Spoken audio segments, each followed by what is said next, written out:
Welcome to the Legends of Lanimora Podcast. I'm your Dungeon Master, Nathan. With me this evening I have Nova. Heyo. Nicole. What's up? And Emily. Hello. We are a 5th edition Dungeons & Dragons actual play podcast.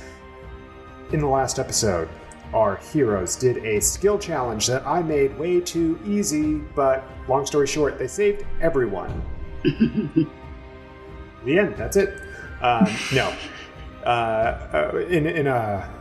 In very many feats, probably about, 12 feats of extraordinary strength and fortitude, our heroes helped a myriad of people at the recently demolished Rock Gear Crossing, the bridge that spans between Gizmoboro and the Circle of All. They did so by disabling some steam valves and running like 10 miles in 2 minutes. Magic, am I right? Pulling up trees, Pulling up trees, yeah. Healing people, getting tea for these people. And it was a heroic moment. I'm sure that it felt good to do all that. As they made sure that everyone was safe out of the water, they headed over to the Gizmoboro side of the Rock Gear Crossing, and they saw that there was a golden mantle there in their ceremonial garb that was helping out with the effort on the Gizmoboro side, along with other copper mantles and civilians. Saf saw something on a recording that Andy took, and Andy is Saf's arcane armor exosuit. And so Saf was going to investigate that. They saw someone that looked like they were moving the same way as the, I'll say it now, plainly, illusion of Amorpheric that was destroying the Rock Gear Crossing just, minutes to an hour before. And so she was investigating that. Scar was... You were helping out move these big heavy beams of the Rock Gear Crossing that had fallen down with the golden mantle. And Drew was getting some intel from a shaken tabaxi and a child. And she got some good intel. Then, as things are kind of winding down, the golden mantle turned to them, and it was a hobgoblin woman, and the last thing that she said to them, I'm going to repeat verbatim because I wrote this down because it's important. It's lucky we happened to be passing through here today. I hate to think of what would have happened had we not been here. Many lives were saved here today thanks to you. Oh, I apologize. I've neglected to introduce myself. I'm Fen Quill, Golden Mantle of Fellows. And she smiled at them knowingly. And that is where we're going to start today's episode. She sent us the winky face emoji. She just smiles at you knowingly. So all around 100%. You see... Yeah, all around you see that the rescue effort is still happening. It's not really rescue, it's more recovery at this point. So there are copper mantles and civilians all around helping in cleanup and getting people who have been hurt tended to, getting people out of the way of, dangerous places, and there Fen Quill stands in front of you. I kind of want to, whisper without making it obvious that I'm whispering to Drew, who should be standing right next to me, and be like, she sounds just like her dad. I thought you were going to go for something like sneaky, no. All right, we're going to flank her. You go here. She sounds just like her creepy ass dad. I bet she's just as crazy. Drew's like, hush. What the fuck? That is not knowledge that we need. Thank you. She totally, David's put on basically the same voice for Tazvig as Thankquill. I understand that, but also no one else is talking right now. So even if you're whispering, I think she heard you. Yeah, there's lots of... There was just a catastrophe that just happened. There's a cacophony going on. I could totally thaumaturgy throw my voice but whisper instead of loud. Like, yeah, I'm gonna burn a spell slot to shit talk. It's a cantrip, but anyway. Yeah, I was gonna say I don't need a spell slot for that shit. Shit talking's a free action. Shit talking's a free action. Yes. This is the sibling episode to our City in Snow podcast from Novi Studios, where winking is a free action. This is shit talking is a free action. Here's the bookend. That makes so much sense because where we lie on the spectrum of our D&D campaigns, we're definitely like shit talking is our free action. Winking is definitely theirs. 100%. Yes. So I neglected to mention as well that right before she said all of this, she has extended her hand for a handshake. Probably to Scar, because Scar's the closest. Yeah, because she also asked me while we were, like, helping people out. She was like, hey, you ever thought about being in a mantle before? Like, before she took the helmet off and before I knew who she was? And I was like, yeah, no, not for me, and, like, just played it off. But, like, now that I know who she is, and she's definitely done that towards me, I'm assuming. So her hand is extended to you, Scar. What would you like to do? And she's just said this. There are people all around. I imagine that some are paying attention, some aren't. So earlier in our chat, our group chat, you mentioned that you were going to set the scene for us so we could know what to do. So I need to know exactly how many mantles are right next to her right now, how many are near her, like who's looking at her, like what kind of scene are we about to cause? Yeah. I did say all that. Okay, so let me set the stage for you. Let me draw something so I can, for me, I'm not going to show this to you. So also I have another question, follow up, so. Okay, so you can go ahead and ask it while I'm drawing. So just prepare. When the druid birds dropped us off, did they stay and chill by us, or did they go back across the river? Because they gave us a ride. Is this an Uber situation, or like is this like they're gonna chill and wait for us? The way that this happened is you all got over here pretty quickly, and you saw that there were people who needed help. So, for instance, you, Scar, helped Thed Quill with the beam. Drew went straight to a tabaxi and was helping there. So the druids are doing what they can on this side of the river as well. They're still around. They haven't left. Got it. That's important. Yeah. So when it comes to your situation here and where you are, so the rock you're crossing itself is a fairly large bridge. Again, it spans over one of the shortest sections of the river. It still ends up being about a mile long. The width of the bridge itself is 200 feet wide, the bridge itself, and it extends that for the entire way. Or at least it did before it was demolished. So where you are standing, you're about, I'd say probably about 200 feet from where the bridge drops off into the river. Next to you are the beams that you helped Thed Quill move, that a demolished cart was hidden under with some people that had rushed out. They are being tended to at some nearby tents. There are some hastily constructed medics tents and healing tents here right on the edge. Where the bridge broke, there's only about maybe 300 feet from the shore of Gizmoboro to where it has broken, and you're about 200 feet from where it broke. So you're only 100 feet from the border of Gizmoboro, and that is where a majority of the people have congregated, helping about 100 feet away. There are some people who are clearing the rubble off of the bridge. Mostly the mantles are clearing the rubble off of the bridge and moving it off to the banks of Gizmoboro itself. So you can see that there are a fair number of copper mantles in the retinue. Remember that Thed Quill is in her ceremonial armor. So it is that high polished brass. I mentioned last week that it looked like she had just come from a ceremony or a parade or something like that. Which is weird because this happened at sunrise. So I was like very confused about that. Are they having parades at night? Like, very confused.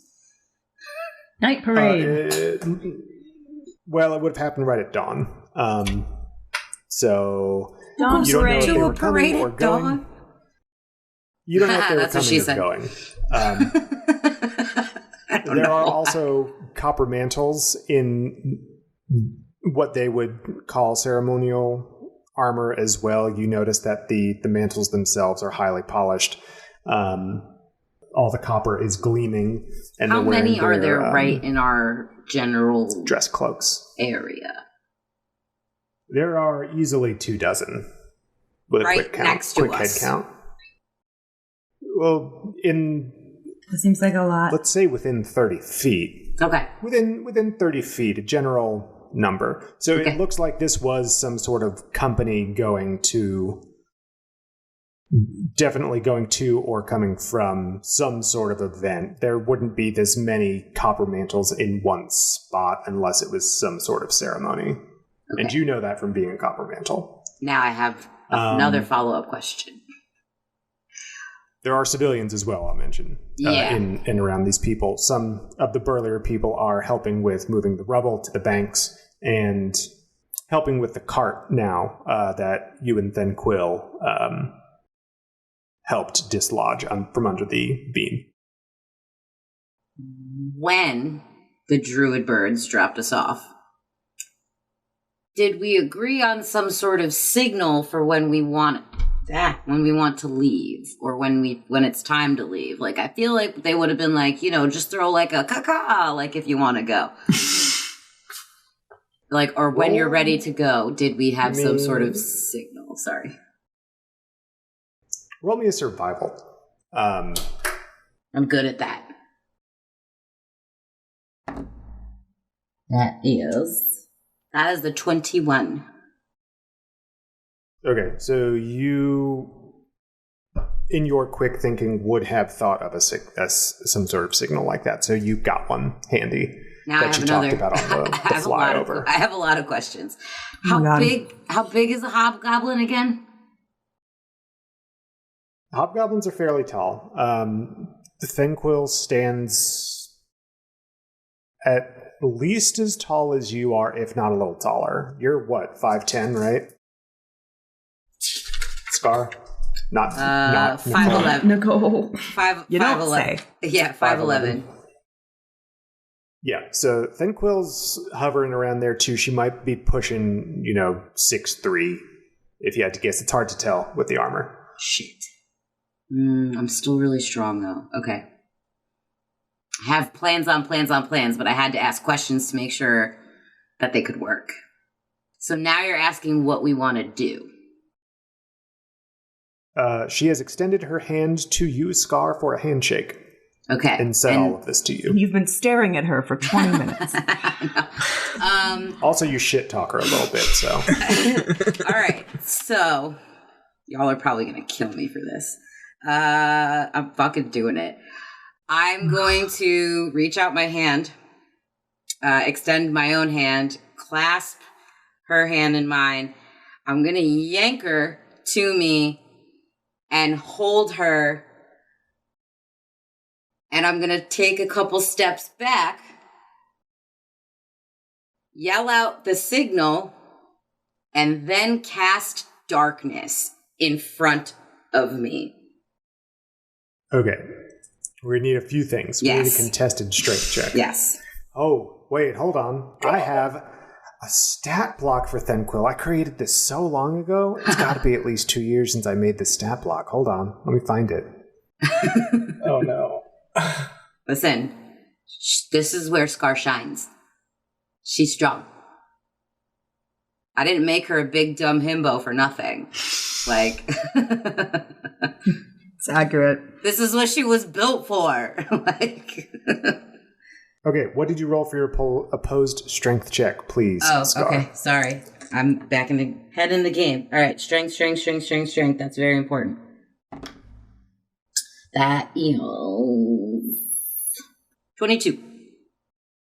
Okay, that is not going to be enough. What? Hold on. That's not okay. No. That's not okay. Wait a minute. I think I have something that can add 2 more or 1 more. I can't remember what is it called. Yeah. On Remarkable Athlete, use half proficiency to any strength, dex, or con check that doesn't already use a proficiency bonus. So can I add, does that count? Because it's an opposed strength check. I can add half of my proficiency. You wouldn't use your proficiency for a strength check, so that can be used here. Because I didn't use, I just used my strength modifier. Okay, so then plus 2 more. So what did I say, 22? 24. Because that's half my proficiency is 24. Does that? It doesn't. I'm going to freak out. How is she that strong? That's not going to do it.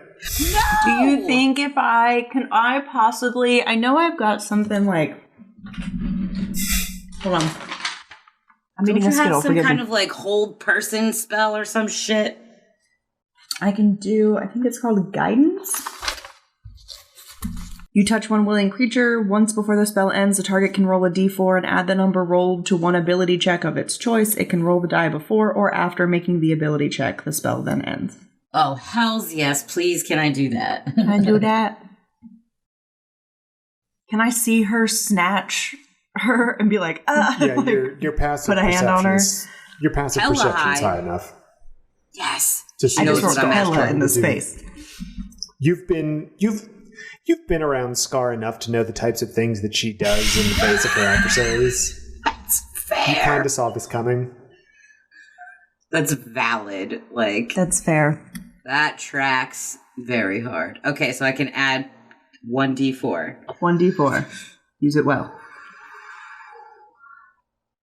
Aha! 4. Fuck yes. So 28. I'm gonna fucking scream. You pull Thinquill towards you. And I, in a one-armed headlock, and I cast darkness. Yeah, you've got her. You see that she kind of holds firm for a second, and then when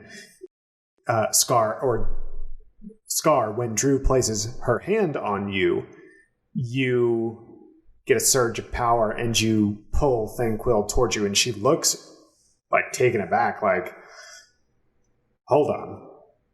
And you've cast darkness. And I did the signal for the bird people. Okay, you've done the signal for the bird people, and Thinquill says, "There's been an accident. Come to my aid." But I cast darkness in that direction, so they can't see shit. You've cast darkness, and you hear all around you is copper mantles just everywhere. And that's when I cast smokescreen. This is going to be something we've got to. Okay, we've got to. We can't all just keep piling on to this one moment. That cannot. Yeah. It cannot be. Okay. So yeah, we have to. Everyone roll for initiative, please. I was like, everyone needs to say what they do and it resolves. Yeah, so I pulled her. I did the bird signal, and I cast darkness in front of me towards the mantle so they can't get to, they can't get to us, but that they would have a hard time seeing because that shit dark and even dark vision can't help. I rolled a 19. Is that plus your... 18 plus 4 is 22. 19 is my total. It was 17 plus 2. Because I rolled a 19 as well. Plus 3 is 21. Okay. So, in the surprise round, Scar has cast darkness, and that's 30-foot radius. I believe so. I haven't looked at my spell book in forever because I only have 2 spells, that and Hellish Rebuke. Magical darkness spreads from a point you choose within range, which is 60 feet, to fill a 15-foot radius sphere for the duration. The darkness spreads around corners. A creature with dark vision can't see through this darkness, and non-magical light can't illuminate it. If the point you choose is on an object you are holding, or one that isn't being worn or carried, the darkness emanates from the object and moves with it, completely covering the source of the darkness with an opaque object, such as a bowl or a helm blocks the darkness. It's a 15-foot radius then. So if any of this spell's area overlaps with an area of light created by a spell of second level or lower, the spell that created the light is dispelled. Yeah, 15-foot radius. Okay, cool. So 15-foot sphere. Scar cast the darkness, Drew cast guidance, Saf cast smokescreen. What is the radius of a smokescreen, please? Smokescreen is a 20-foot radius of thick gray smoke that surrounds an area, heavily obscuring the area. It lasts for 1d4 plus 1 round, or until a wind of moderate or greater speed disperses. Okay, roll me your d4 for I don't know why I find that funny that like just a gust of wind can get rid of that spell. Like it's just funny to me. It's 4 plus 1, so 5 rounds. 5 rounds. Okay, 5 rounds of smoke. So that is all happening. Thin Quill is called out for aid, and Copper Mantles are starting to move. Druids have heard a call to say we got a dip. Okay. First in the order is Saf. What would you like to do now that smokescreen has been cast? You can't see anything because you are in darkness and a smokescreen. Nah. I cast the darkness in front of me towards the mantles so that they're engulfed in, not us. Forgive me. No. I did not fuck us over that badly. It was more so in my head, the way it worked was I was going to grab her ass, back the fuck up. The bird people, druids, were going to come and grab us. I cast the darkness so that it would help us so they wouldn't be able to see where we fuck off to exactly. Mm-hmm. I just want to take her because I feel like if we take her, we can get some answers. And we could take her under the tree in the tunnels and shit, and no one will find us. That's my plan. It's real murdery. Saf, where did you cast your smokescreen? In the same area of effect as the darkness and in front, or on you? I feel like we were surrounded by mantles-ish, so I kind of wanted to cast it off to the side toward, not where she cast the darkness, but toward another group of mantles. We weren't surrounded because our back was to the broken bridge, I thought. That's what they said. There were mantles that were coming in and out, clearing the rubble off the bridge. Yeah. I forgot about that. So I kind of placed it to like supplement her darkness. Okay, so kind of overlap, kind of just towards the other cluster of mantles. The biggest cluster of mantles, I imagine. I'm just picturing like a sphere of nothing and just the 4 of us in it, and then like dark and then smoke. And it's just us chilling in this little pocket of open. The birds can get us. So what did you want to do on this turn, Seth? Where are the druids after her little bird call thing? It's been like 5 seconds. You haven't seen any movement.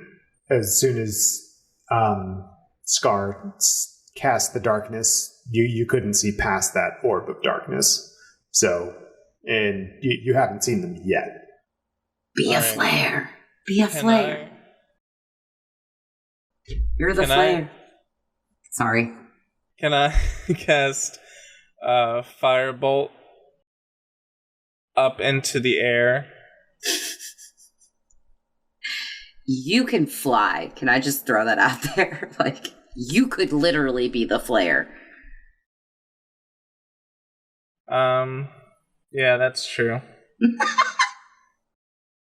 I'll fly 25 feet up and look for the closest druids. Use the signal. Okay, you're flying up. That's your movement. Use me a perception check, please, to see if you can spot the druids. That's a 13.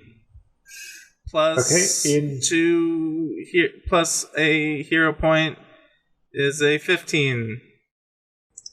Okay, you fly up, and in the confusion of everything that's going on around you, and you can't really make heads or tails of who's who in all of the movement. There's lots of dust being kicked up, and the smoke and darkness makes things kind of difficult to see. But you do see movement from up here. You can see past the darkness and the orb of smoke as well. So you're at a good vantage point. Once they start coming, you're going to see them, basically. You feel good about your position here. You do notice that some of the copper mantles are looking up at you, though. I have my helmet on. Okay. No face. Excellent. Scar, it's your turn. You've got Thin Quill in your arms.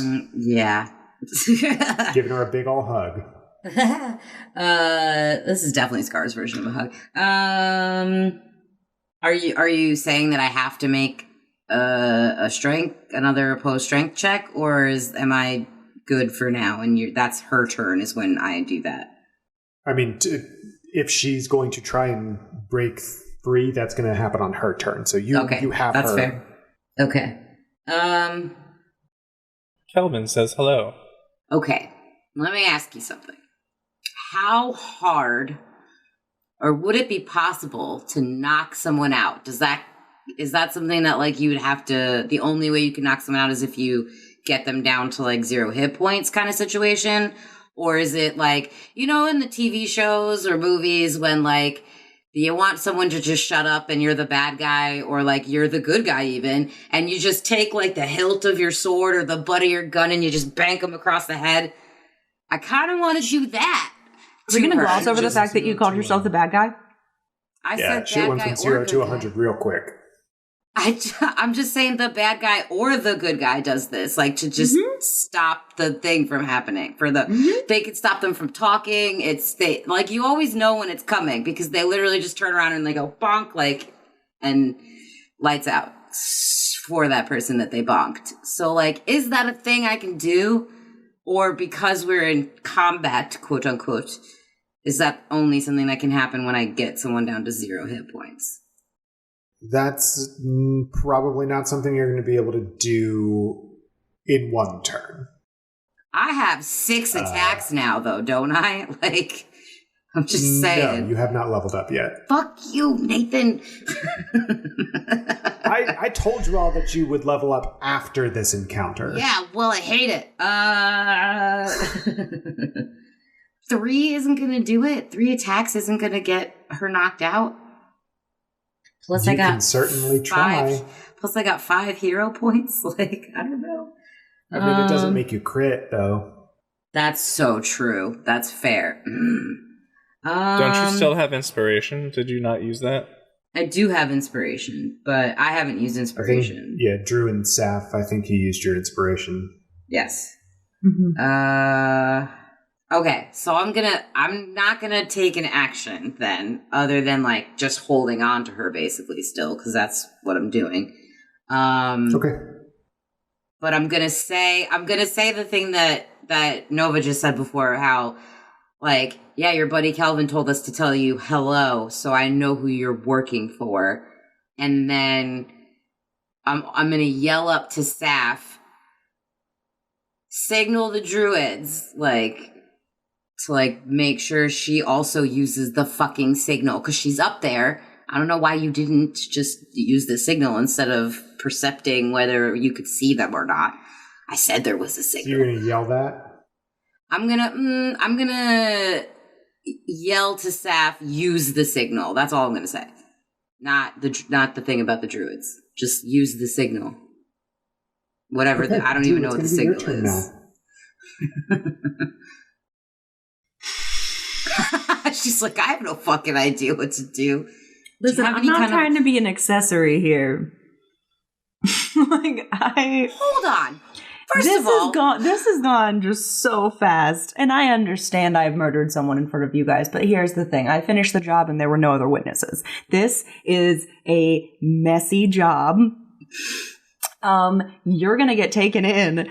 I'm gonna be cut open and experimented on. So here we are. I feel like you would do whatever it took to hide us or secure this person because you know they're the bad guy. You know who they're working for. You know who they work with. This feels like a very, are we the baddies kind of moment. Let's all, take a minute, look around. That's what they want people to think, but we've got their general right now, and we can fucking kidnap her for answers. Oh my god. Could feed her the good berry. I'm saying those druids can work some loose lips magic. I'm not trying to drug this woman. Oh my god, y'all. The depths that have been descended to this episode. We've been recording for not even 38 minutes. She's the bad guy. I'm trying to take her in for questioning. Oh my god. Okay. Here's the thing. I don't know what the fuck to do here. Do I try to hold her too? I can't do that. You don't have a hold person or some kind of. Do you have any rope or any shit on you? I can do hold person, but I'm pretty sure it rope, bitch. Okay, I feel like if we. I can't tie her up, Jugger. I think that if I use hold person, I don't know if you can move her. Hold on 1 second. Let me check the wording of the spell. If I can use it for you, I will use it for you. I will support this. We'll go down together, I guess. Oh my fucking god. Listen, I supported you when you murdered my fucking partner right in front of me. Yeah. You can back me up on this. This is where the adventuring party crumbles. It's all your fault, Nathan.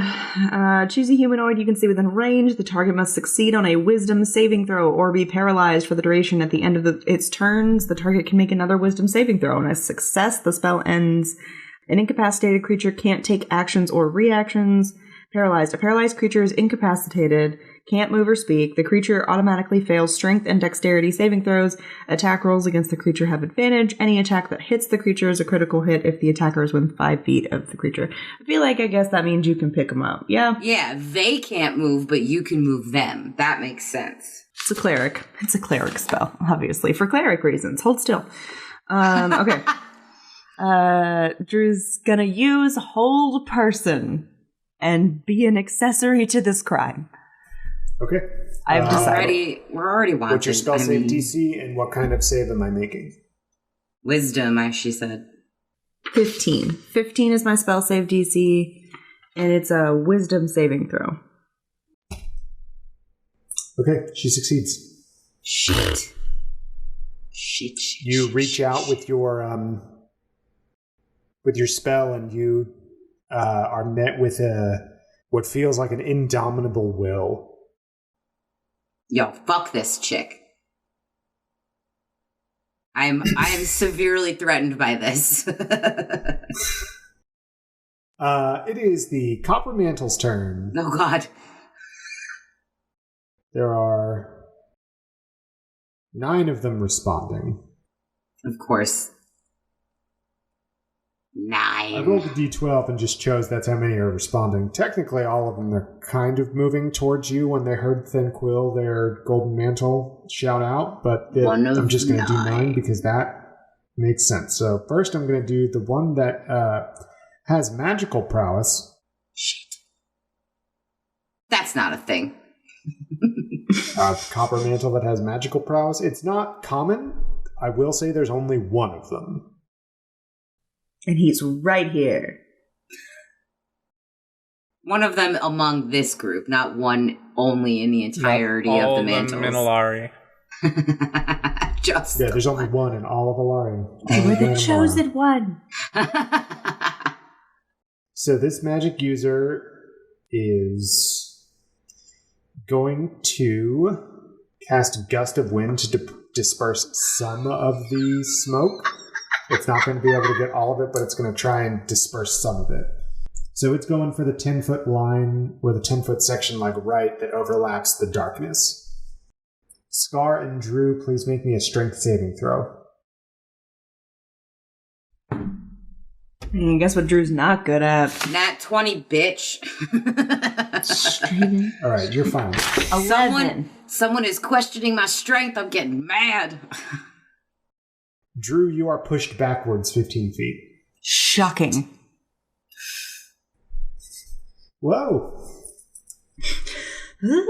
So, Drew, you're now 15 feet closer to the edge of the bridge where it's broken. Oh no, I'm going You're so only far away. Oh shoot, I guess I'm not part of this anymore. Goodbye. Oh no. As her voice gets farther and farther out. Oh no. See you guys later. Run through a tunnel, I can't hear you. Signal's bad. So the rest of the copper mantles are in this altercation, we'll call it, are a little wary of the magic that's happening. They're shouting out to Thanquil. They're saying, "What kind of accident?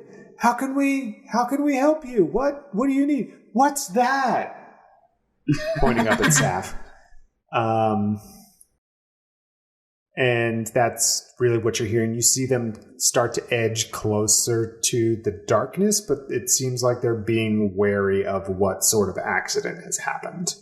They're gauging the situation before rushing in. Shocker. I want to add that I put my hand over her mouth after she yelled. Here. I'm just saying, I want to add that I put my hand over her mouth when she said that. When she yelled out, I was like, Okay, that's fine. So the copper mantles are being wary, and Thanquil has been effectively silenced. However, it's Thanquil's turn now. Oh god. Fuck. And she's going to try and break free. Please do me an opposed strength check, Scar. That's what you were trading for your whole life. How many hero points do you have left? 2. How many have you used? I had 10, then I used 2 in one episode, so then I went down to 8, and then I used 3 last one, so I have 5. And you used 1. I've been marking it. I have 5 right now. Oh, does that include the one you used this episode? I didn't use one. Yeah, because you got a 22, and then you got up to 24, and then... Because that was her proficiency. That was another thing. That was my proficiency for a remarkable athlete. It's just the same amount of numbers, so I just assumed. And then Drew added the D4 to make it a 28 with her guidance thing. You're right. Okay. So I have not used any hero points. I'm still at 5. Okay. All right. We can do this. Strength check, please. This is what you've been training for your whole life. That's a 19. Doesn't that count as a crit, or is that only on an attack roll? That's only on attacks. Okay, so then 19 plus 2 is 21, and I'm going to use 3 hero points to get it up to 27. Okay, you're able to hold on to Thanquil as she tries to struggle against you. Fucking God. Okay, so now I only have 2 hero points. You managed to keep her silenced as well. Next is going to be the druids. They rolled poorly. They rolled a 3. Druids move kind of slow sometimes. Fucking birds. So they are going to... They hear the signal, and then they turn into their avian forms, and they fly up. Saf, you can see them. And you can... One of them is turned into a cat. A flying cat. Yeah, it's shoot, there's a name for it and I don't remember what it is. A flying cat? A griffin? Yeah, a cat with wings. Yeah. No, it's... That's technically a griffin is a flying cat because the lion is a cat and that's what a griffin is. Well, what I'm saying is that there's a D&D creature that's just a house cat with wings and I don't remember what it's called, but it's very cute. I'm Googling. Okay, It's so the time. druids have flown up. Saf, you see them. They're about 60 feet away from you, where you are. Well, no, actually, they'd be 100 feet away. They're at basically the medics camp, the healing camp. Mm-hmm. Medics tents. But they are on their way enough to be able to pick up Scar, Thanquil, and Drew and carry us back. They're 100 feet away. So they used all of their movement to fly up, basically, to kind of see the situation. It looks like they've seen you, so they're going to be starting to move your direction. Which means that's going to go back to the top of the order with Saf. It's your turn. Okay, I'm going to try and buy us some time, and I'm going to shoot some fire bolts at the feet of the copper mantles. Not at the copper mantles. At the That gives feet away of the copper position, mantles. damn it. I'm in the air and visible. That I'm saying that gives away the position of where the barrier ends. What are you talking about? Do whatever you want to do. No. I'm going to shoot a firebolt to intimidate them to step back. Would you like to roll me an intimidation as well? I'll allow it. Yes. Okay. Roll me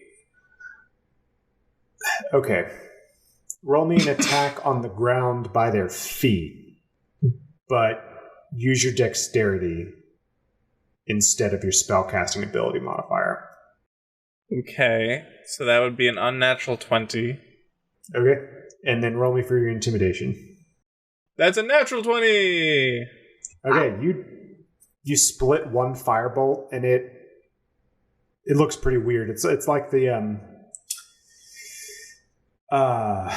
shoot. What are the... Man, I'm a bad Star Wars fan. In Mandalorian, the things that he shoots out of his wrist. I forgot what they were called too, but there is a specific word for them. We'll call them whistlers. I think that's what they're called. Something like that. It's like that. It looks like a firebolt has split into, 20 different bits, and it just at the feet of the copper mantles. They step back. They're like, you know what? I don't know what kind of accident this is, but I think that's the accident up there. Something let that thing loose, and I don't know what that is.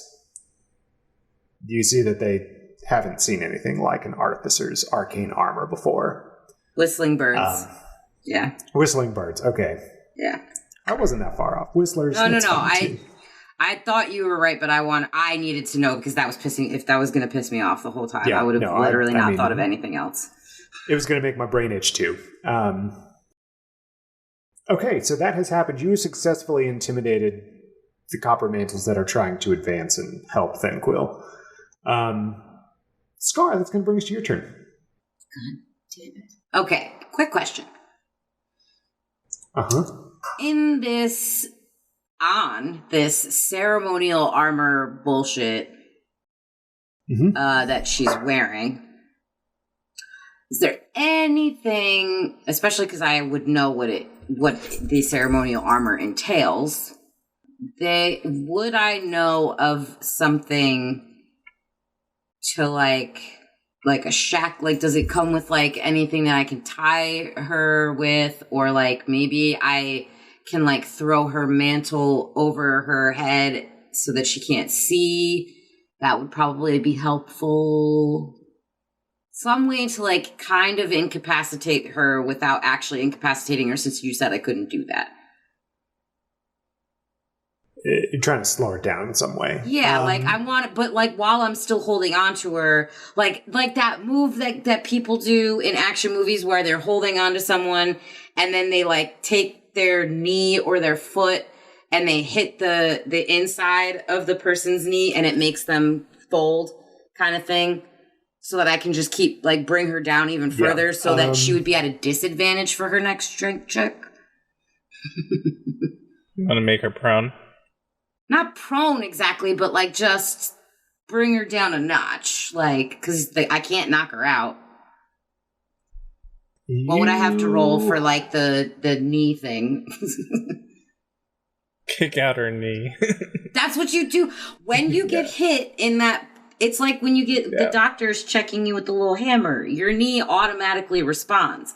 So when you get hit in the back of the knee, you automatically buckle. You can't help it. Just roll me a supplemental strength check, I guess, to try to impose disadvantage on her for her next opposed strength check. So 19. This isn't against her strength check. So 19. So what'd you roll? 19. 19? Okay. She will have disadvantage on her next check. You kick in some of the armor itself, and being brass, it's softer than armor. This isn't armor that's meant to be used for combat. This is purely ceremonial. So you buckle some of the armor, and it's sitting uncomfortably in, I don't know, her thigh or on her side. And so it is not easy to move around in. Congratulations. You've done it. So that'll bring us to Drew's turn. Drew, what would you like to do? You're 15 feet away from where you were. She's like, dip. Fuck. No, can I try and hold person again? Yeah. Okay, I'm gonna try to do hold person again. Okay, keeping track of those spell slots. Yeah, I can do this 3 times. This is the second time. You're casting at a higher level. I don't know if that's something hold person does.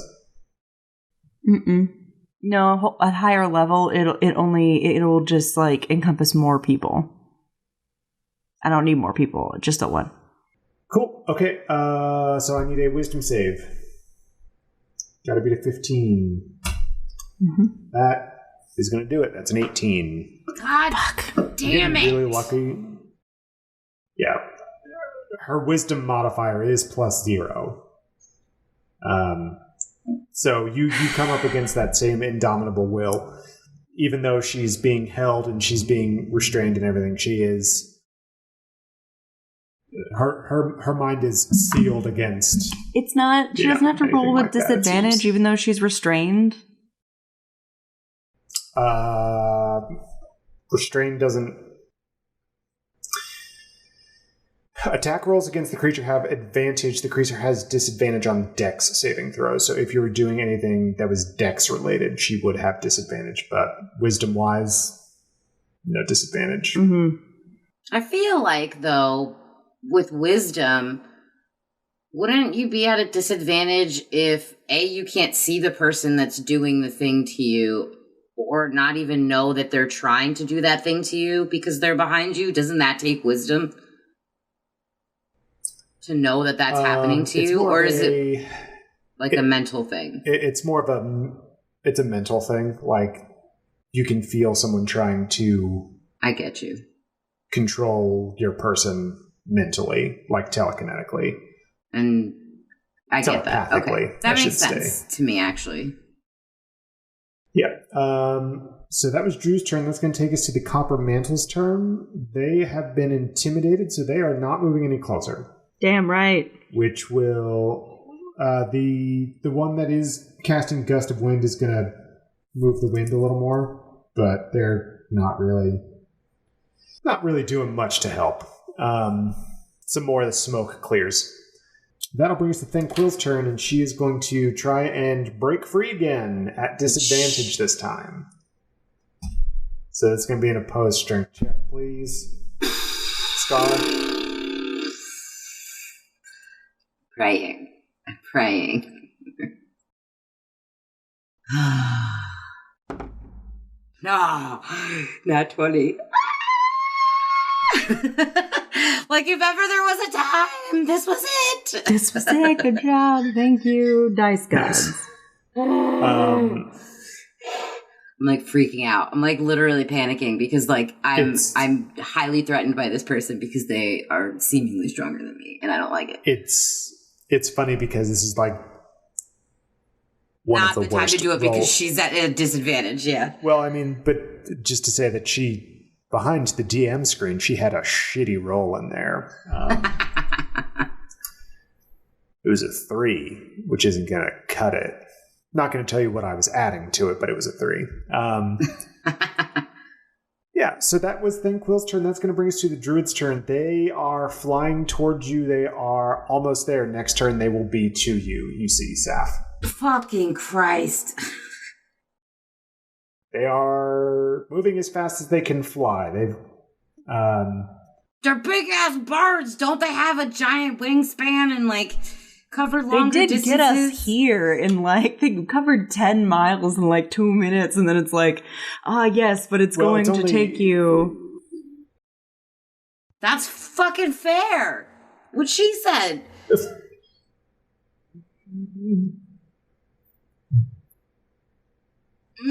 Yes. So, okay, they're hovering right above you. They've gotten to Saf. They're going to need to take an action to scoop you all. Scoop. So you have, I guess, they're going to have to land in order to scoop you, I guess. Or no, they don't have to land. You've been scooped. You're right where you are. Okay? Twist my arm, why don't you? All right, so the druids have gotten to you. That's a good point. Their fly speed is probably more than 50 feet per round. Big old birds, you said. So you, Scar, and Thanquil have been scooped by the larger of the birds, and Drew, you have been scooped as well. You haven't really moved from your position yet, so you've still got to get away. And that'll bring us to the top of the order with Saf. Yeah, so they're scooped, but they're right where they are, right? Yeah, I mean, you can imagine that, like, you see that you've just seen them get scooped and they're on their way to the Circle of All. I assume that's where you're trying to go. Yeah. Okay, so Before I take off and head with them toward the circle, I would like to... I know we didn't say that the EXO has speakers, per se, but I would kind of like to go like on a megaphone-ish thing and go to the Copper Mantles and say... Please return to your posts. Everything is okay. And then fly toward the circle with them. Are you trying to, like, make Andy speak like Thanquil so that that's what they hear?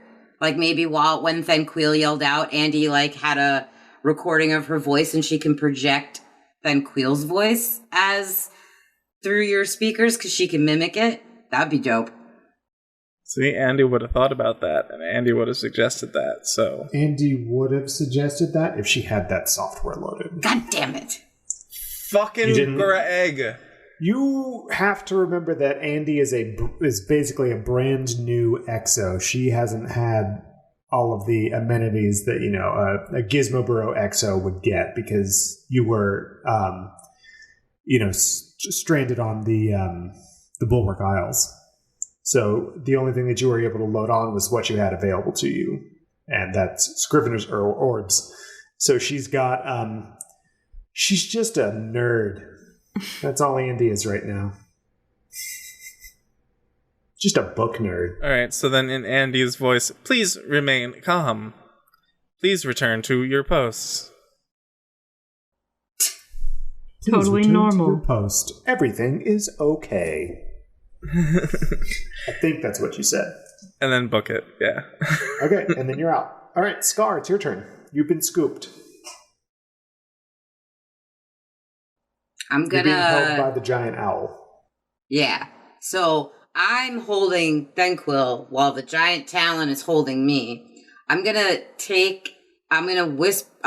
whisper. I'm just gonna say it to her. I'm gonna say, tell them to, because I heard what Andy said, because I feel like I know what Andy's voice would sound like, even though she hasn't technically done that in person yet. But like, I'm gonna say to Thanquil, tell them to stand down or you're going to meet the pointy end of my trident. You have a trident? I do. I have the bone trident, don't you remember? No.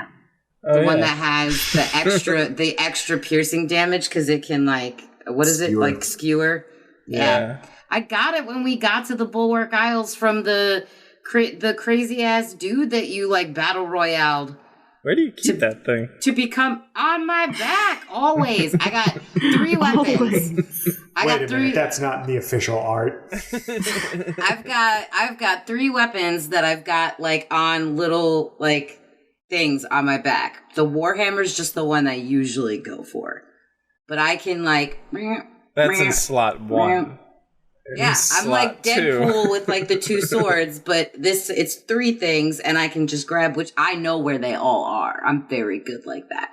Just like Hawkeye always knows which arrows he's going to pull out. He wants the explosive ones, he knows where to reach. On his bow. He knows where to reach. I'm just saying, I know. Yeah, they're also different shapes. Listen, Scar's just like Hawkeye. Moving on. Yeah. So I say that. I say to Thanquil, I say, tell them to everything's fine and to stand down. Or you'll meet the pointy end of my trident.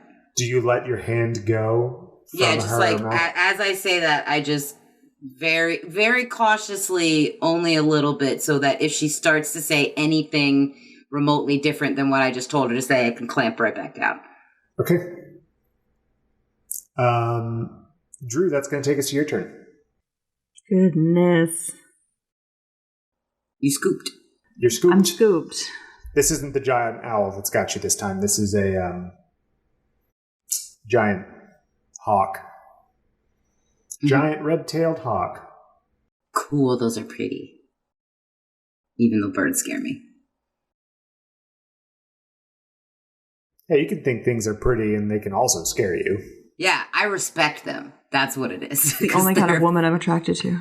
They're dangerous. Man, I was going to make a joke about how I was scared and attracted to you when we first met, but you beat me to the joke.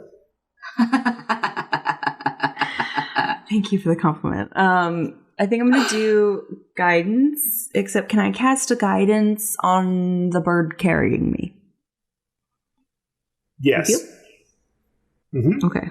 Interesting. You hear the druid say, "Oh, thanks." Thank you. 1 second. I want to see if I can, because it's 2 birds, right? 2 birds. Okay. I wanted to see if I could use a higher spell level and do 2 birds, but I can't. So I just do 1. Just that's carrying me. Okay. Specifically. Selfish bitch. This mother bird's carrying 2 big ass people. I'm just kidding. Out of the 2 of us, you have the audacity. I know. The audacity. You would choose yourself every time. I know. Yeah. That'll bring us to the Copper Mantle's turn. They do nothing. They are intimidated. They do not know what is happening. And they are very scared of this accident now. Especially after someone just said, "Please return to your posts. Everything is okay." Yeah, that's terrifying. They look wary at that as well. Wow, they're shrouded in darkness. Thanquil's turn. Yeah. That's going to bring us to Thanquil's turn. Scar, you take your hand off of Thanquil's mouth, and she says nothing, and she is no longer struggling. I hate that. I don't like it. I don't like it. I don't like it. That'll bring us to the druid's turn. The druids fly 120 feet away. You're now squarely over the river. You have made it out. Congratulations, you did it. We're out of combat. Air quotes. I hate that. I hate that air quotes bullshit even more than what you just did with the no. It's the worst. And so you all go to the Circle of All then, back to where you left Sokoba and Karen and Gonoleth and Asla. Are you going there, or are you going elsewhere? Where do you direct the druids to take you? No, that's where we're going. We gotta go tell them what we did. Directly to Gonolith, I'd imagine. Like, fuck, I have this horrible ass feeling now that, like, this is what she wanted us to do to get into the circle. Now you have the horrible feeling? That this is what she wanted all along. It's an hour and 13 minutes in. This nonsense. Listen, I didn't, until Nathan just did that where she said nothing and she isn't struggling anymore, it didn't occur to me that she would want to be like captured and brought over to the circle. But now that that's happened, now I'm like, shit, am I bringing the fox into the hen house? Am I just letting it think before we do things like capture people? Listen, we don't just kidnap people willy-nilly. I thought it was a good idea. Listen, if you had the chance to, like... I did. I was there, too. I just mean if you had the chance to hold Kelvin in place for, like, more than a couple of minutes to question him, wouldn't you take it? She would have cast Inflict Wounds every single round. I feel like if I just killed her... many spell slots. I'm just saying, I feel like if I just fucking killed her, or tried to at least, that wouldn't have worked out any better than this situation would have. Like, just attacking her straight up would not have been a better solution than to take her. I feel like there was something in the middle there. It's called talking and playing it fucking cool. You psycho. It's like, just take a minute. Just 1 minute. That's not how Scar rolls. Scar don't roll like that. Into the nose, out through the mouth. Killing me. Scar don't roll like that. Oh my god. The druids that are carrying you find Gonolith on the banks of the Circle of All, where the rock gear crossing has been broken. And they land, and you all are free of the talons. Scar, are you still holding on to Thanquil? Hell yeah. And I immediately say to Gonolith, she's the general of the bad guys, or like whatever they're called. She's the general. She's in charge of their armies. She's responsible for this. This is who Kelvin was talking about when he said, we'll see, tell Thanquil I said hello. This is who was leading the attack. I captured her. We need to take her somewhere where no one can find us and question her. Get us underground. No, my hand went right back over her mouth when she said fuck all.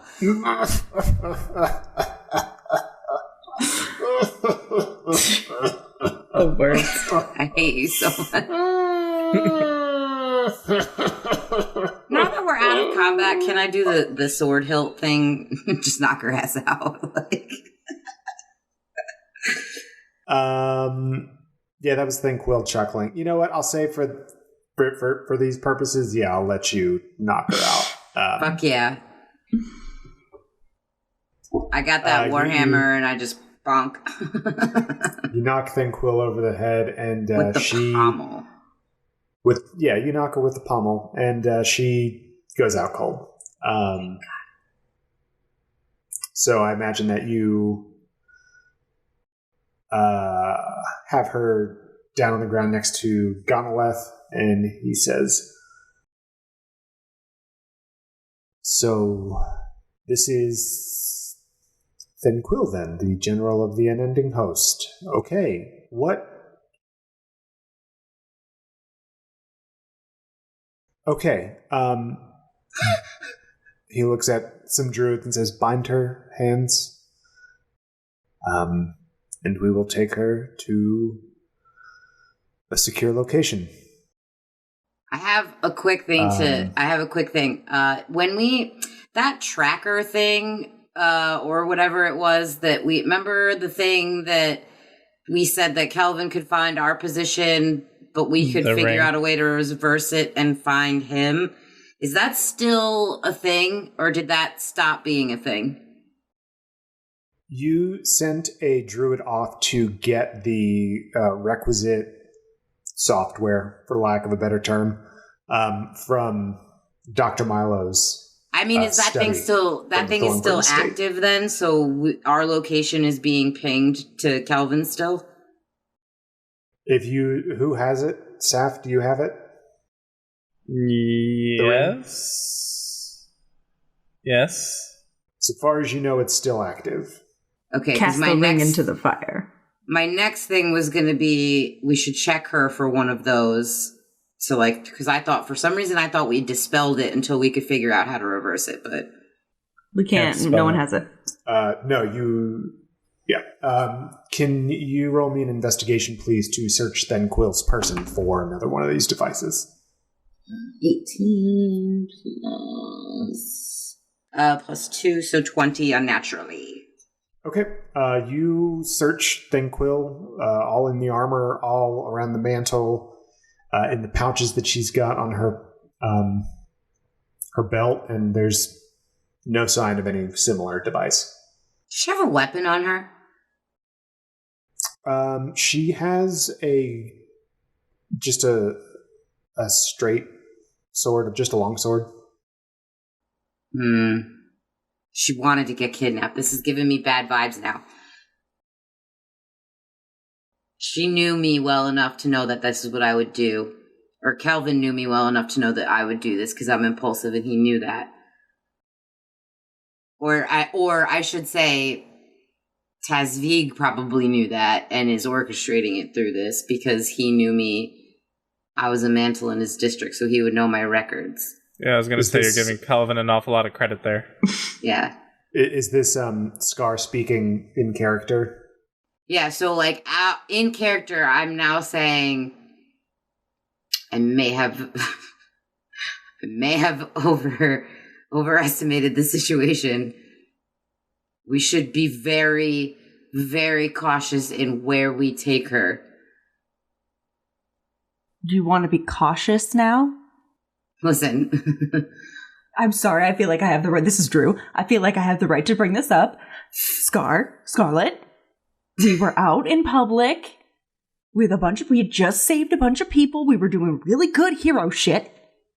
And then you kidnapped a golden mantle in broad daylight. Now you want to start thinking. I turned the light off. Now you want to start thinking, and we need to be careful. We need to think about this. Drew goes to meditate. Drew goes to the other side of the room. She has to meditate. She has to calm down. She's going to take her 4-hour trance right here, right now. Right now. She throws her hands up, and she's like, I have to meditate. Seth speaks up at this point and says, assuming that Tasvig actually gives a shit about her, we could use her as a bargaining chip. That was part of the idea as well, was in me taking her, I had two thoughts. One, she's the general and we can question her. Someone could use some kind of spell and cast read detect thoughts, or maybe give her one of those good berries and loosen her lips up a little bit, she wants to talk to us, she'll talk to us because she's a little high or something. When you get someone that episode of How I Met Your Mother, when they get Barney to that level of drunk where he always tells the truth and they just ask him a shit ton of questions. That's what I had in my head.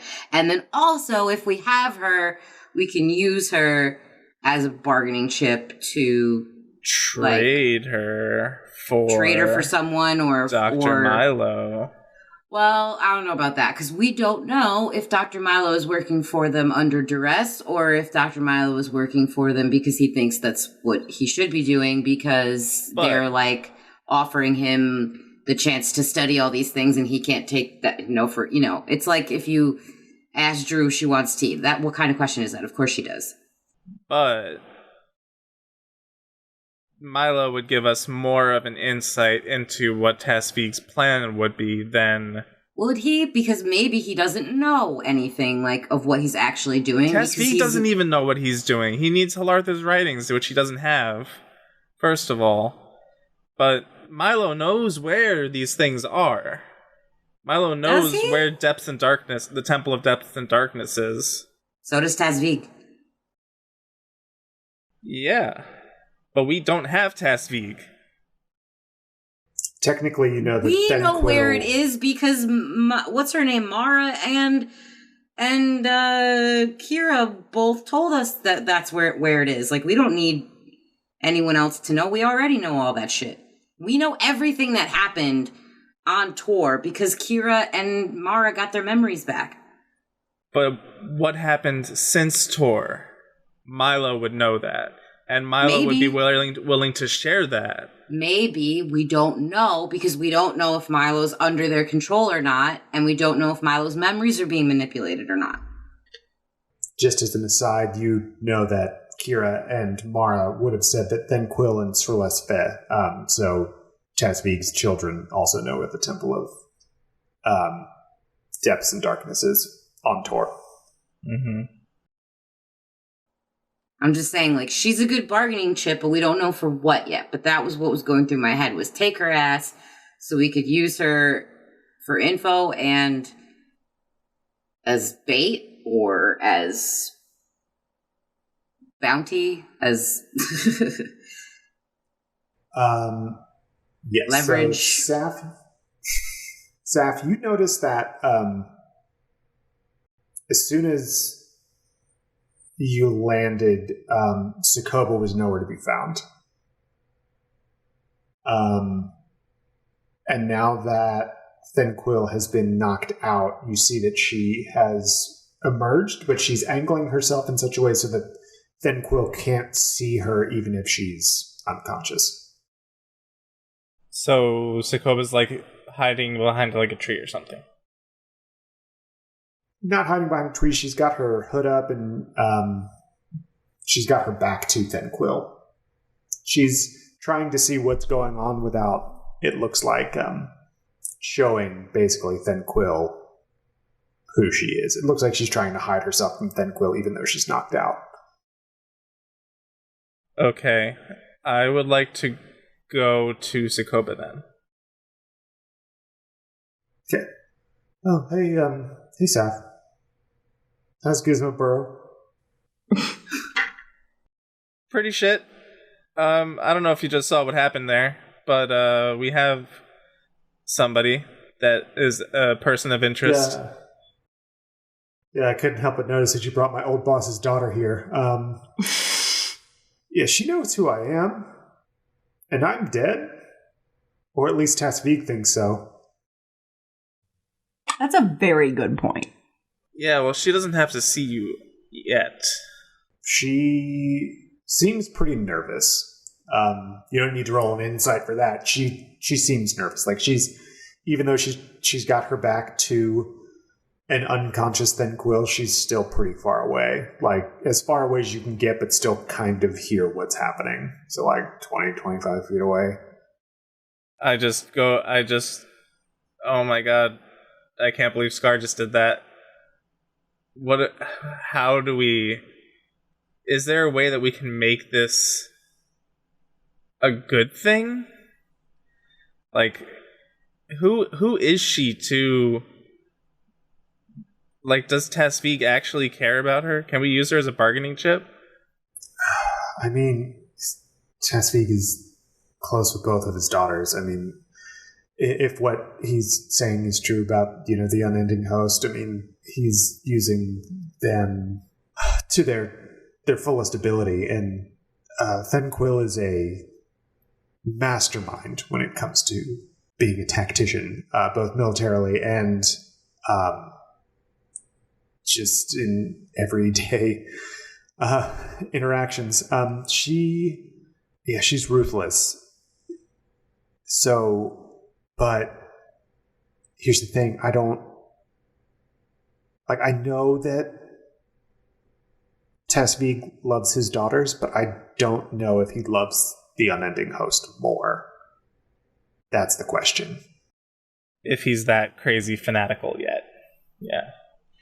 And I never would have thought that he would lead a cult. I mean, when he was my boss...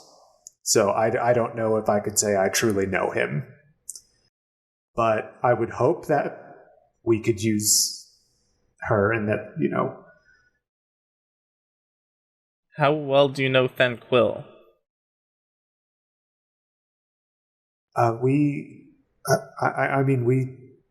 worked together for a good number of years. I mean, Thanquil was, she worked under Ord. She was one of Tasvig's honor guard. In your professional opinion, do you think this is a tactic? Do you think she wanted to get captured? Sokoba stops and thinks for a minute, and she says, I wouldn't rule it out. No. All right, we need to call Dorina and Ord. And I whip out the shell phone, and I say we need to give them a call. You see that there's a line blinking on the shell phone. You have a message you missed. Oh, okay. Yeah, I turn and I listen to the shell phone message. Hi, Saf. It's your dad. I just wanted to let you know that I sent that the package with that really nice bird, and it should be there. And that's the message. Yep. Okay. Yep. That's about right. Is there any sign of Greg, by the way? No? You could ask Gonolith. Well, I'm going to talk to Sokoba and kind of comfort her a little bit more. I'll let Drew and Scar talk to Gonolith. I'm meditating. Okay. Drew meditates for 4 hours. Mm-hmm. She levels up.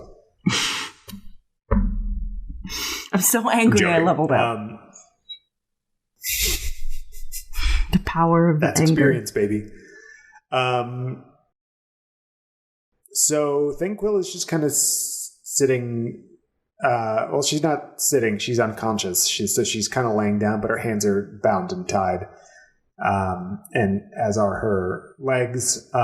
She's been... Her armor has been doffed for her, and she's in her small clothes. The typical leather that would sit underneath the ceremonial garb. So she's not in her armor on the ground, uncomfortable. But she is then moved to one of the medic's tents where she is sitting. So Gonolith comes to gather all of you. Once Thanquil is moved, Sokoba kind of seems to soften a bit and is less nervous and scared. And Gonolith gathers you all together, interrupts Drew's meditation. It says, okay, so... Well, here, Saf, these are for you. Greg came back, and this is your delivery. I hope these help you. We need to come up with a plan. And I think that while you are always welcome in the circle, I think it may be time for your time in the circle to come to an end for the time being. That's fair. It may be too dangerous for you here. But I thought you said that we had the Circle of All's help on our side. Yes, you do. However, you may be in more danger than you realize. What does that mean? Yes, and? Gonolith about to turn on us or some shit? Like, what is this like? Gonolith takes a deep sigh and he says... Kelvin just less than 2 days ago learned of your position here in the Circle of All, and within those 2 days had already sent his general Thanquil here to find you. If you don't stay on the move, it's possible that Kelvin himself may come for you, especially if he learns that Thenquill has been taken. So, if need be, we can hide Thenquill. We can imprison her here as a, for lack of a better term, prisoner of war. And perhaps in the future, use her as some sort of leverage to get something that maybe perhaps the Knights of Halartha may want. So we can keep an eye on Thenquill for you. When she awakens, I'm sure that you will have questions for her. But you may want to plan to get on the move again. And I can help you get a great many to any of the neighboring boroughs as quickly as you may. So it's just a matter of where to next. And that's where we're going to end the episode. All right. Thank you all so much for tuning into the Legends of Lanimora podcast. I hope that you had a great time listening. I hope that my players had a great time playing, and I had a great time DMing. At the end of every episode, I name a legend and a lol, and for the first time in Legends of Lanimora Season 2 history, with legend and lol are going to be the same person. It's going to be Scar. For being able to hold on to Thenquill and actually kidnap her, and also being able to hold on to Thenquill and actually kidnap her. Whatever so do you congratulations, Scar. Congratulations, Scar. You have won our coveted prize of the Legend. But anyway, thank you all so much for tuning in. If you want to reach out to us on social media, that can happen where, Nicole? It can happen on Twitter at Lanimora Pod and at Novi_studio. You can go there and talk with us, or if you want to talk to us personally, you can find me at Nicole the Nerdy. You can find me at _Nova Gamer. I'm at Neurotic Good. And you can find me at _Squid Toaster. We also have a website, novistudio.io. Ton of cool stuff up there, like an about section where you can get to know us. There's a ton of artwork and our merch store. Merch store! We have shirts, we have mugs, we have stickers, we have everything you could possibly want to own that reps Novi, Legends of Lanimora, and City and Snow. Also, on our merch store, you can find digital downloads of our mini prequel campaign, Into Depths and Darkness, set 10 years before the events of Season 1. Find out what really transpired between Dr. Milo Thornburn, Kelvin, and Mara on tour. We also have the Homebrew Pact of the Shepherd Warlock worksheet if you want to follow along or use it in your own game. We'd love it if you could leave us a quick review on your podcasting platform of choice. If you enjoy the show, tell your friends about us. New episodes come out every other Tuesday, so stay tuned. Yes. Please stay tuned to Legends of Lanimora and our other Novi content. We've got our sibling podcast, City and Snow, that comes out on the off Tuesdays of Legends. And City and Snow is the podcast taking place in the same world of Lanimora, 127 ages before the events of Legends of Lanimora podcast. Coming up next and soon, we also have What's What with Dilly and Dally, the talk show to talk about, featuring Nicole and Emily here. We also have Lex Talk About It, hosted by our good friend Lex, and that's an interview-style talk show that's always comical, sometimes emotional, but always educational. So please tune in here. Well, I guess not here. This is a podcast, so you can't tune into an audio podcast. Go find us on Twitter. Definitely follow Novi Studios and see when all of these new shows are coming out. It's going to be a blast. I'm really excited for them.